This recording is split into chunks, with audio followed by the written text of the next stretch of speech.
Giden canlar geri gelmeyecek. Tabii ki yakalayacağız. Mersin'e giden hastamızın da bir herhangi bir hayati tehlikesi yok. Orada da ameliyattan çıktı.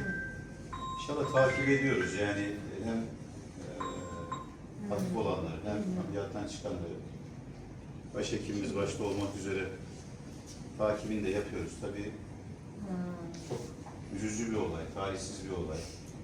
Sonra yoldan geçenler var.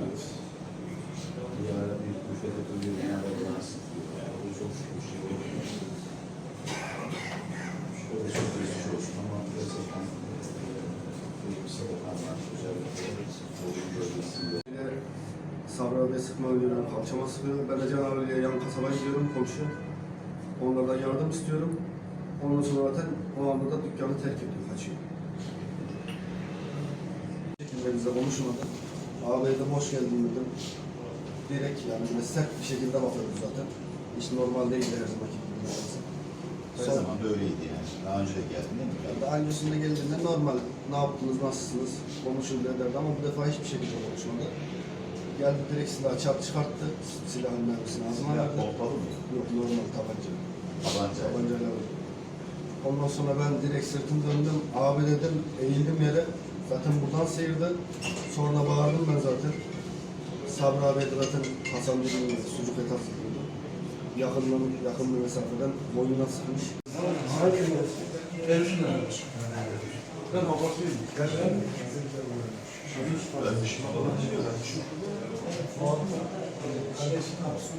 Bu çalışıyor, bu petrolde bile fazla kamyoncu olur. Yakın bir bak şey petrol. Yok Asya'ya bakıyoruz. Öyle de oturuyoruz.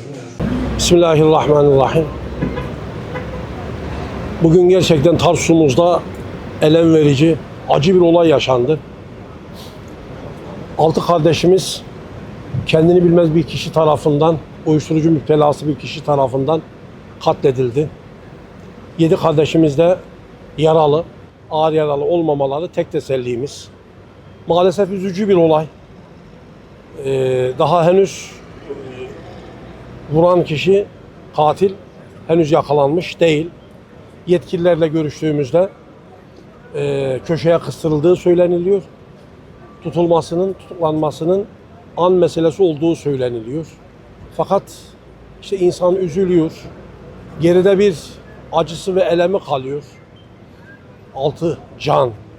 Ne olduğunu bilmedikleri bir pozisyonda öldürülmeleri gerçekten çok hazin bir olay. İnşallah bir daha Rabbim şehrimize böyle bir olayı yaşatmasın. Ülkemize, coğrafyamıza böyle bir olayı yaşatmasın. İnşallah hayırlısı olur diyelim. Ama şunu da kendimize soralım. Kur'an'ın tabiriyle ve eyne tezhebun diyor Allah. Yani nereye bu gidiş? Bu hal, bu vaziyet, bu durum nedir diyor Kur'an. Bunu kendimize bir sormamız, bir daha dönüp sormamız lazım. Tekrar buradan ölen kardeşlerimize Rabbim rahmet eylesin. Cennetiyle müşerref eylesin. Yaralı kardeşlerimize de acil Rabbimizden şifalar ve afiyetler diliyoruz. Elhamdülillah tesellimiz yaralılarımızın durumunun iyi olmasıdır. Rabbim şehrimize, ülkemize, İslam coğrafyasına başka acılar göstermesin ve yaşatmasın.